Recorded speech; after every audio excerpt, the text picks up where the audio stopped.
여러분들 반갑습니다. 오늘은 음, 기독교 변증 예수 깊이 알기 두 번째 시간 되겠습니다. 제목은 예수님께서 탄생하기까지 구약의 역사적 배경, 신구약 중간사의 역사적 배경 등에 대해서 한번 짧은 시간 살펴보도록 하겠습니다. 잠시 기도드릴게요. 존귀하신 하나님, 오늘도 변함없이 한 주간 동안 지켜주셨다가 함께 공부할 수 있는 은혜와 여건을 주시니 너무나 감사합니다. 오늘도 저희들에게 배움을 허락하여 주시고 이 배움을 통하여 예수 그리스도를 증거하고 변증하는 저희들이 되어질 수 있도록 주님께서 함께하여 주시고 또 이 종의 생각과 입술을 열어 주의 성령께서 가르칠 것을 가르치는 귀한 시간 되도록 주님 함께하여 주옵소서. 예수님의 이름으로 기도드립니다. 아멘. 예, 여러분들 반갑습니다. 말씀드린 바와 같이 예수 깊이 알기 두 번째 시간인데요. 예수님께서 탄생하기까지 구약과 신구약 중간사 그리고 예수님 오셨을 때 그 당대의 시대적 배경이 어떠했는가, 이걸 이제 좀 예수님에 대해서 초점을 맞춰 알려고 하면 이것도 저희들이 좀 알면 좋겠죠. 그래서 오늘 투데이스 포인트가 이렇게 됩니다. 네 가지인데요. 말라기가 끝날 때 유대 땅은 이제 어느 나라가 지배하고 있었는가? 또 두 번째는 예수님이 탄생하실 그 당시에 유대 땅은 어느 나라가 지배하고 있었는가? 다르잖아요. 그 다음에 세 번째는 신구약 중간사에 대하여 간략하게 설명해 주십시오 라고 누군가 물으면 우리가 설명할 수 있어야 될 것 같고요. 그리고 네 번째는 예수님이 탄생할 당시의 시대적 상황은 어떻게 했는가? 예, 이게 대해서 함께 나눠보도록 하겠습니다. 이런 거 있죠. 모든 물체는 해 아래에서, 해 앞에서 그림자로 존재한다. 그림자를 가지고 존재한다는 거죠. 이것은 우리 역사에 가져오면 모든 역사에는 그렇게 되어야만 하는 하나님의 이유와 배경을 가지고 있다 라고 대체할 수 있을 것 같아요. 예수님께서 이 땅에 태어나실 때의 역사적 배경도 마찬가지입니다. 정치적으로나 문화적으로나 엄청 이제 혼돈의 시대였잖아요. 이것은 마치 하나님께서, 삼위 하나님이 세상을 창조하시기 전에 그 창세기 1장 1절 2절에 나오지 않습니까? 땅이 혼돈하고 공허하며 이런 거하고 똑같은 이제 상황이라 그럴까요? 아무튼 예수님께서 탄생하시던 그 당시의 역사 배경은 새벽을 기다리는 어둠과도 같았다. 그것도 짙은 어둠과도 같았다 라고 볼 수 있습니다. 창세기부터 시작되는 구약 성경은 쭉 달리다가 학개, 스가랴, 말라기에서 이제 끝이 나잖아요. 그렇게 구약의 끝이 오기 전에 중요한 역사적 흐름이 있습니다. 그런데 이제 그 중요한 역사적 흐름 중에 특히나 10가지 정도의 연도를 우리가 외워놓으면 구약이 이제 그 역사적 흐름에, 시간적 흐름에 따라 이 직선 코스로 쭉 달리잖아요. 그러니까 어느 시점에 무슨 사건이 있었고 몇 년도에 무슨 사건이 있었고, 이것을 10개 정도만 알아놓으면 구약이 좀 쉽게 풀린다는 거죠. 10가지가 이렇습니다. 이제 5가지 나눴는데 1번부터 5번까지 한번 보시겠습니까? 첫째는 주전 930년입니다. 930년도가 뭐냐라고 물으면 솔로몬의 아들 르호보암이 왕위에 등극하면서 정치를 잘못했죠. 어르신들의 말씀을 지혜롭게 듣지 못하고 자기하고 동년배인 젊은 친구들의 말을 들어가지고 결국에는 이제 구테타가 일어납니다. 여로보암 왕이 북쪽으로 올라가서 10지파를 데리고 가가지고 나라를 세운 게 북이스라엘이 됐죠.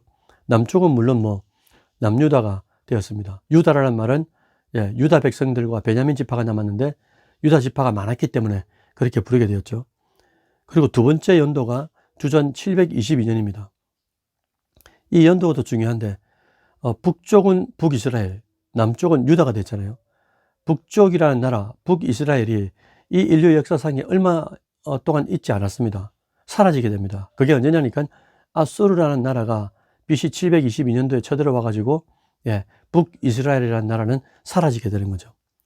그리고 세 번째입니다. 주전 606년도도 중요한데 이게 북이스라엘만 아수르한테 멸망을 당한 게 아니고 남쪽도 멸망을 당해가는 그런 과정을 겪게 되는데 그때는 바벨론이었어요. 바벨로니아, 바벨론, 이 나라가 쳐들어와 가지고 1차, 전체 3차로 쳐들어오죠. 근데 1차 때가 바로 606년입니다. 2차 때가 597년, 3차 때가 우리가 잘 알고 있는 BC 586년이 되는 거죠. 그래서 1차 때 쳐들어와 가지고 다니엘 같은 이 브레인들을 잡아가죠. 2차 때 쳐들어와 가지고 이제 에스겔 같은 사람을 잡아가고요. 3차 때에는 남유다의 마지막 20번째 왕이었던 시드기야 왕을 눈도 뽑고 족쇄를 채워 잡아가면서 왕도 없고 땅도 뺏기고 주권도 없는 완전 바벨론의 식민지가 되게 되는 그런 이제 역사를 보게 됩니다. 그래서 1차 606년, 2차 597년, 3차 586년. 그래서 이스라엘이, 남유다가 멸망한 해가 언제입니까? 라고 물으면 3차 때죠. 마지막 왕이 잡혀갈 때. 그래서 BC 586년이다 라고 대답하면 될 것 같아요. 6번부터 다시 보도록 하겠습니다. 6번은 536년이죠. 이때가 뭐냐? 예레미야가 그렇게 예언했던 너희가 잡혀갔다가 70년 이후에 다시 돌아올 것이다 라고 예언해 주셨는데 그 예언이 그대로 이루어집니다. 1차로 잡혀갈 때가 BC 606년이잖아요. 다니엘이. 그때 606에서 70을 빼보십시오. 그러면 BC 536년이 되잖아요. 이때가 바로 1차 귀환을 할 때 스룹바벨과 예수아가 귀환해가지고 성전을 지으려고 했던 그 시기입니다. 돌아왔어요. 본토 땅으로 돌아와서 보니까 성전을 지으려고 하는데 내부적인 문제, 그 다음에 외부적인 북이스라엘이 사마리아인들이 방해하는 것, 이런 것들로 인해서 16년 동안 못 짓고 있었습니다. 그러다가 이제 7번이죠. 주전 520년도, 그러니까 1차를 귀환하고 16년 이후에 하나님께서 성전을 다시금 지을 수 있도록 학개와 스가랴 선지자를 보냅니다. 그래가지고 이 선지자들을 통해 가지고 으쌰 하면서 성전을 짓게 되는데 이제 8번이죠. 주전 516년, 그러니까 학개와 스가랴가 오시고 난 이후에 4년 만에 성전을 이제 스룹바벨 성전을 완공하게 되죠. 이렇게 됩니다. 주전 536년도에 스룹바벨과 예수아가 1차로 귀환하게 됩니다. 예레미야 예언처럼 70년 이후에.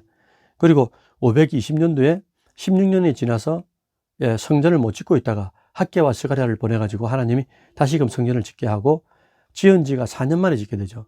그래서 성전을 짓는 것은 BC 516년이다.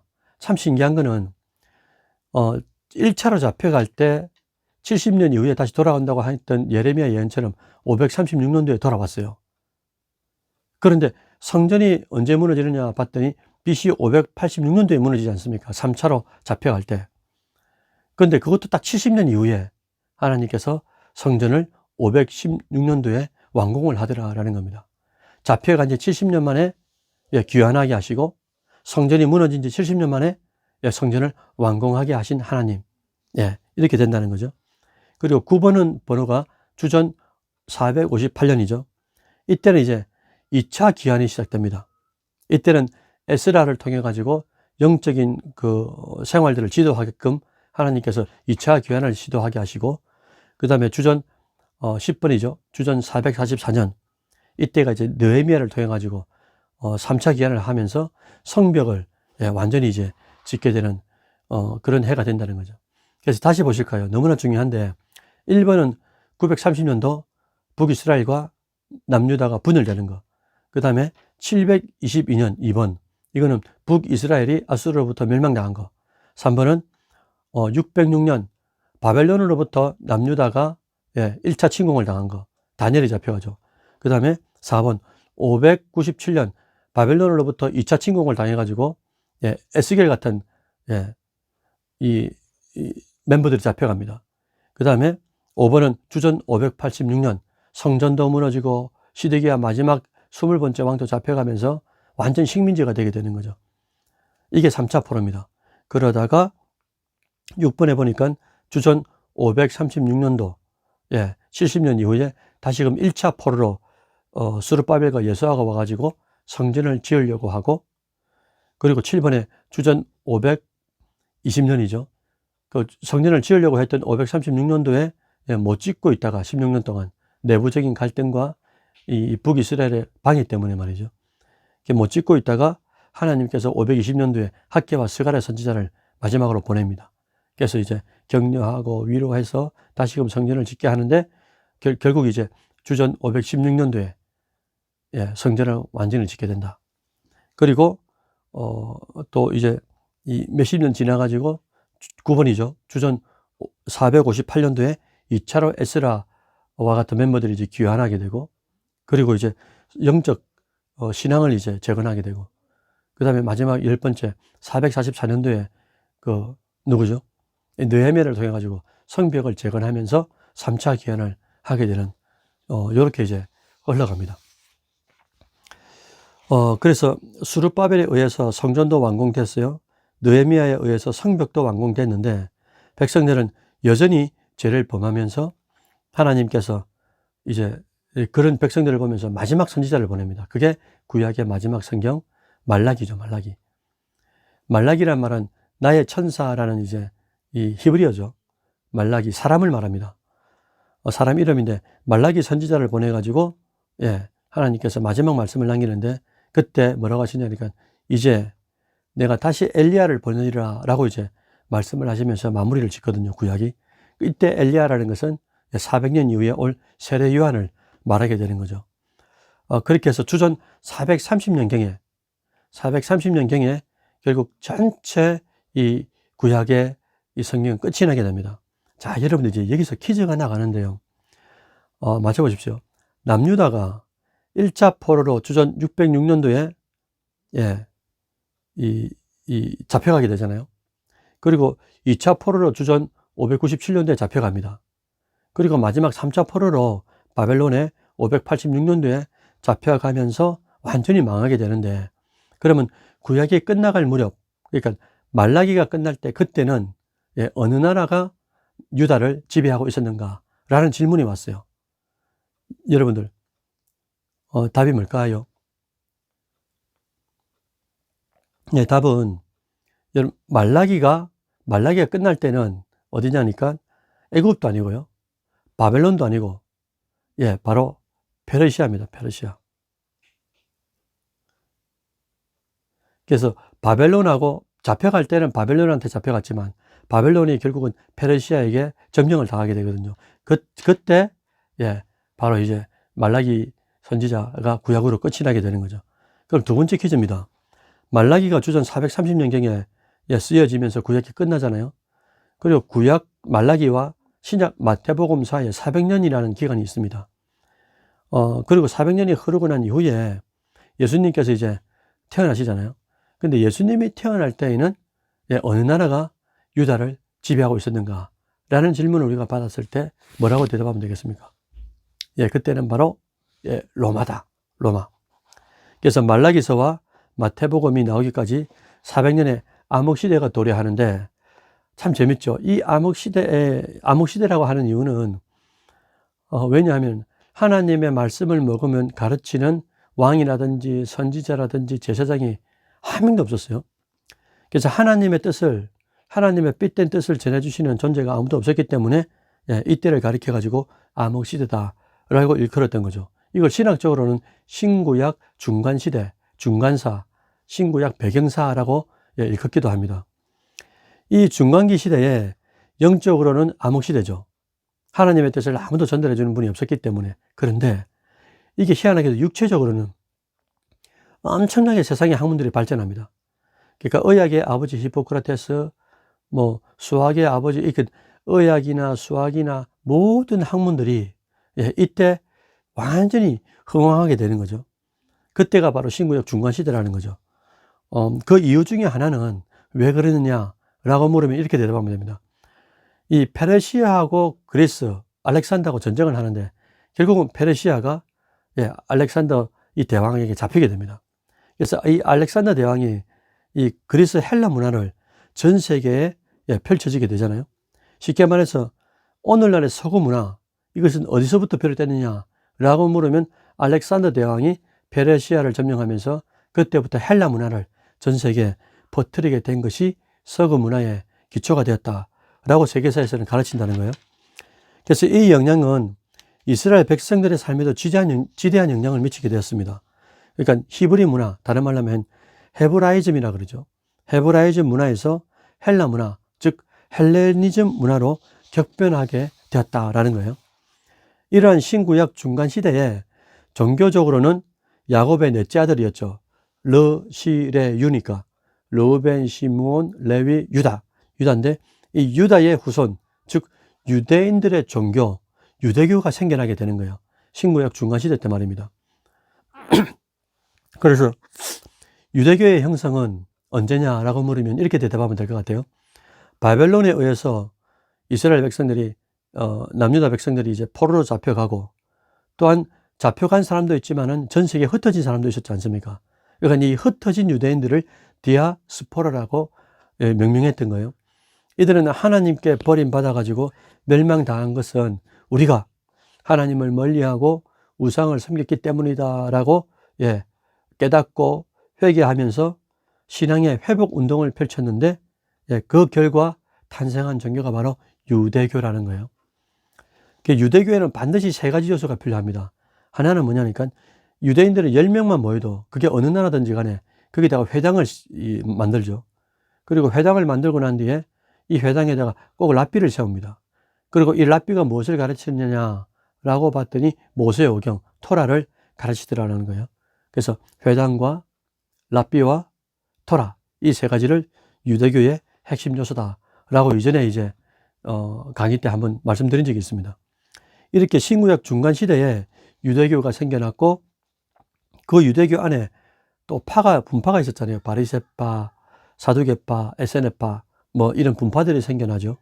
또한 헬라 통치에 반기를 들고 민족의 이제 자주권을 찾으려고 했던 마카비 운동도 일어나가지고 또 이제 한 100년 정도는 이제 지나가게 됩니다.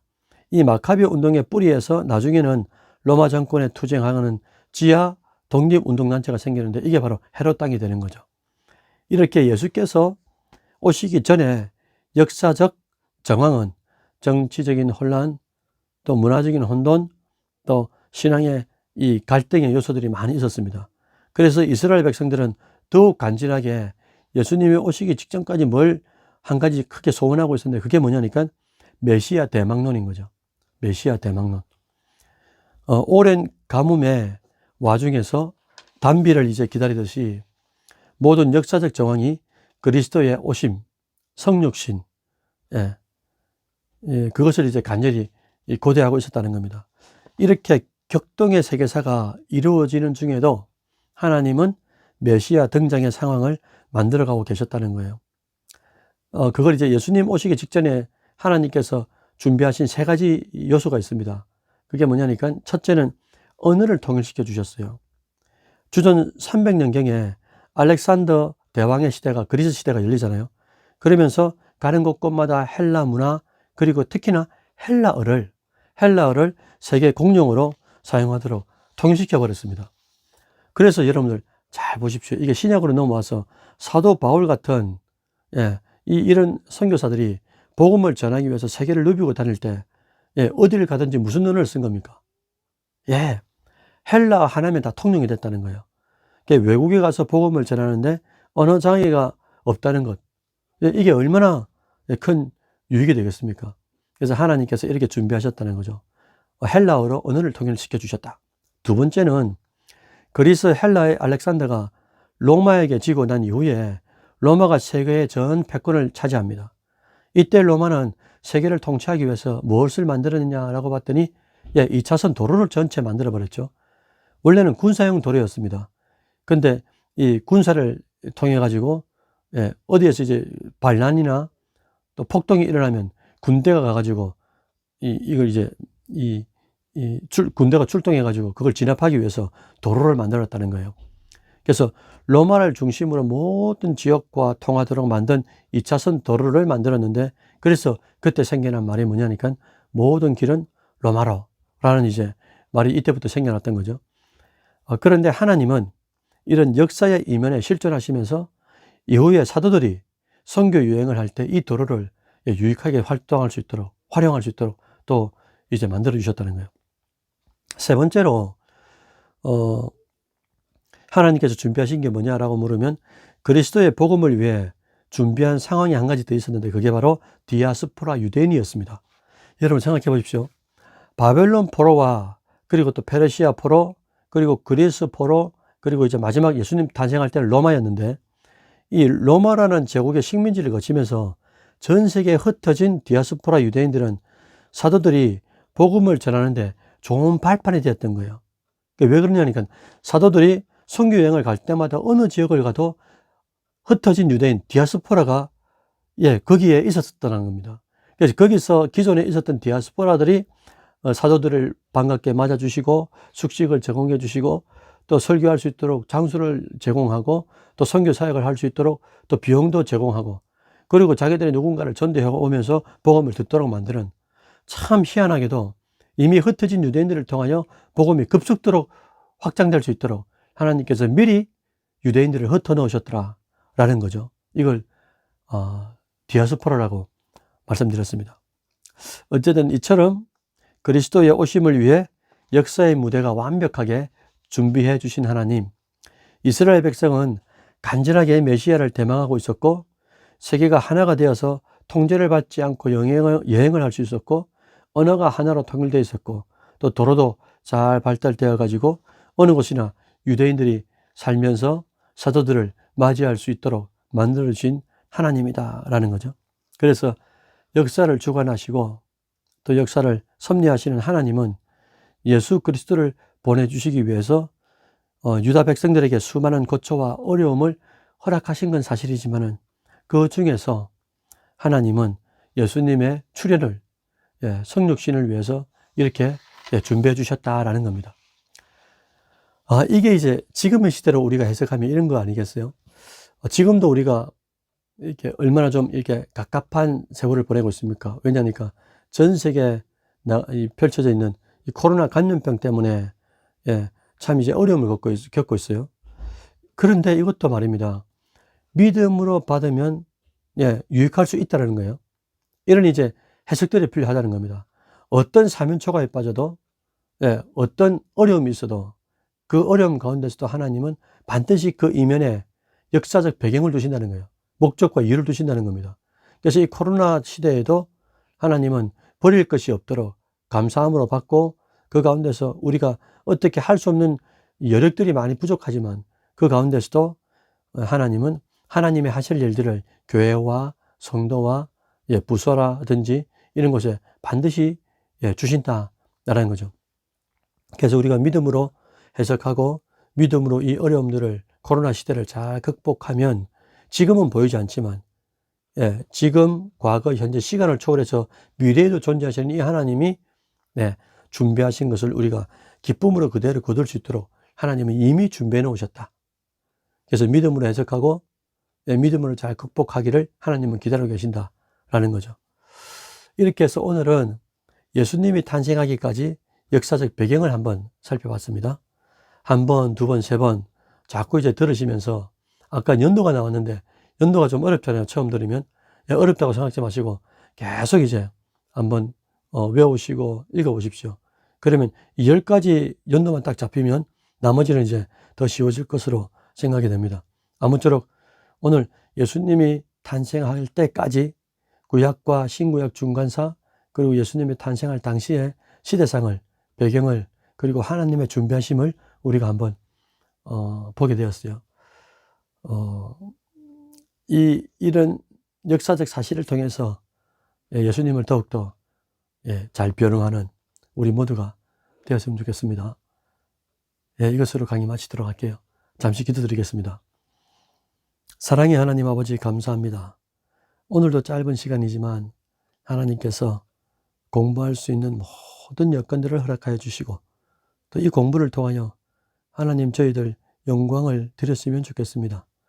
어떤 척척한 상황 가운데서도 어떤 감염병 속에서도 정신을 바짝 차리고 하나님께서 그렇게 하셔야만 하는 이유가 있다면 달게 받게 하실 때 그것을 믿음으로 해석하고 또한 믿음으로 또 잘 극복할 수 있는 저희가 되게 하셔서 하나님께서 기뻐하시는 앞으로 준비하신 그 열매들을 잘 먹을 수 있는 저희들 되어질 수 있도록 주님께서 함께 하여 주시옵소서.